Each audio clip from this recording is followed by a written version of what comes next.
Just off the southern tip of Corfu lies the tiny island of Paxos.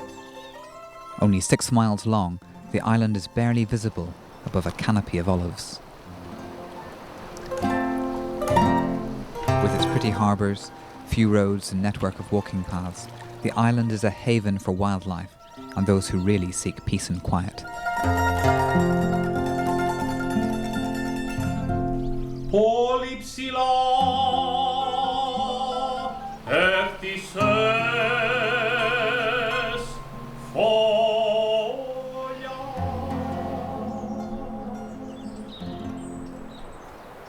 Gaios is the capital of Paxos, tucked behind the 2 islets of Panaia and Ios Nikolaos.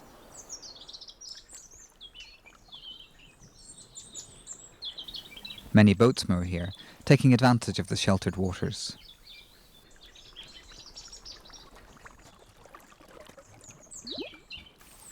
Pretty neoclassical buildings line the waterfront of Gaios.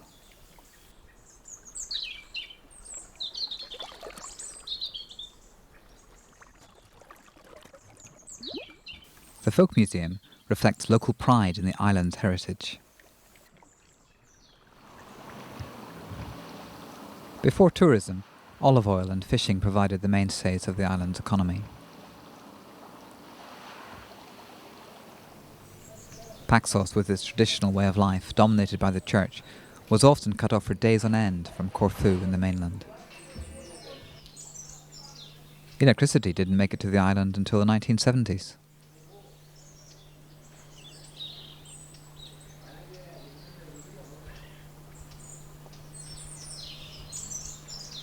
On the waterfront, the governor's residency dates from the time of the British Protectorate, a wonderful example of Ionian architecture.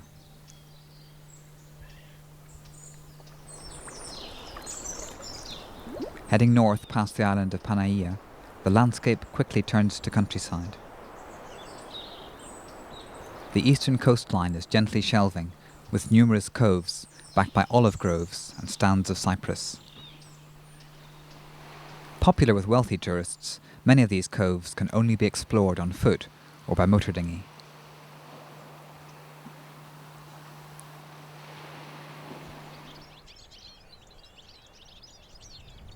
Paxos is perfect for the walker, olive trees shading the network of paths and quiet roads. There are reckoned to be over 1 million olive trees on Paxos. Many date from the Venetian period, when locals were paid 5 drachmas for each tree planted. With little tourist development on Paxos, wildlife flourishes. Balkan lizards and Moorish geckos patrol the olive groves. Flowers such as wild crocus and delicate cyclamen thrive under the shade of the trees.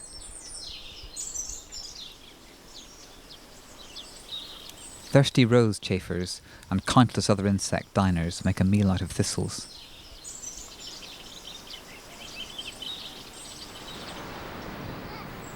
There are many butterflies, such as painted ladies and long-tailed blues. Even scarce swallowtails are common here.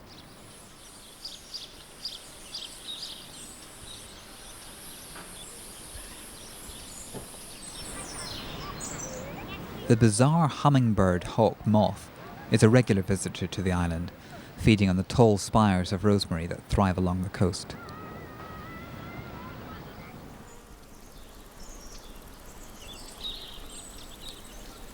Even when the weather turns, Paxos offers wonderful villages to explore, like Fontana in the centre of the island.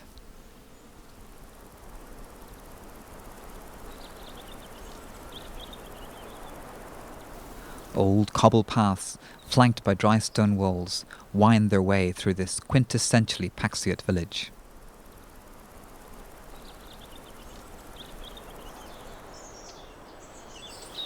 On Paxos, like Corfu, olives are not picked by hand, but left to fall naturally onto nets spread beneath the trees.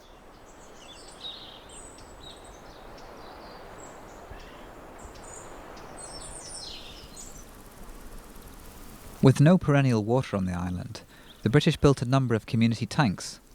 One tank can still be seen on the outskirts of Fontana.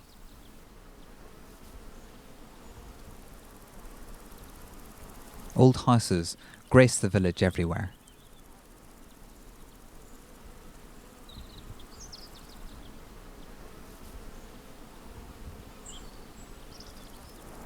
Tucked into one of the many gently shelving coves of the east coast is perhaps the prettiest harbour on the island, Logos.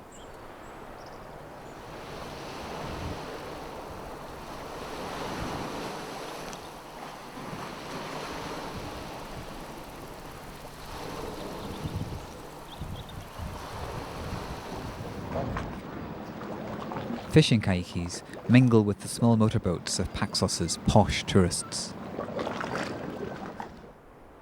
The goddess Athene watches over the harbour from the archway of the village's now crumbling soap factory.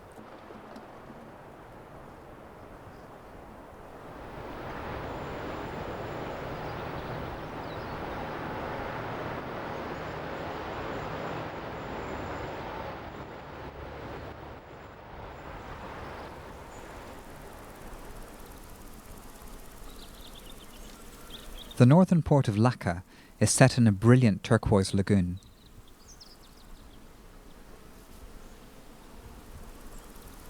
A long-time favourite of the yachting crowd, Lefkas offers an almost lake-like harbour in which to moor.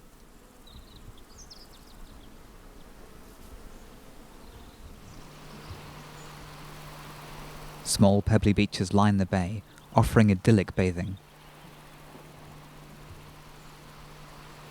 The village itself sits low on the shoreline. Still visible on the quayside is the 1930s primary school.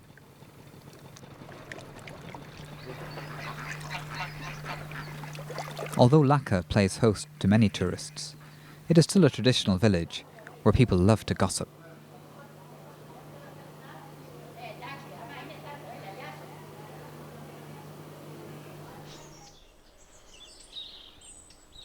Many of Lefkas' back streets are crowded with pots of pretty flowers.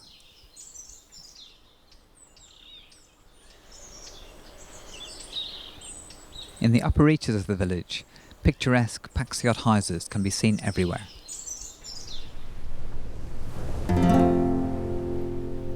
Overlooking the cape is a British-built lighthouse standing guard over the northern approaches to the island. From here, there are fantastic views of the rugged west coast.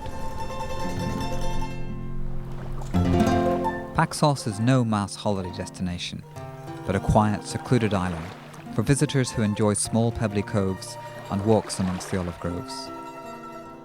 With its intimate feel, this is an island you can really get to know.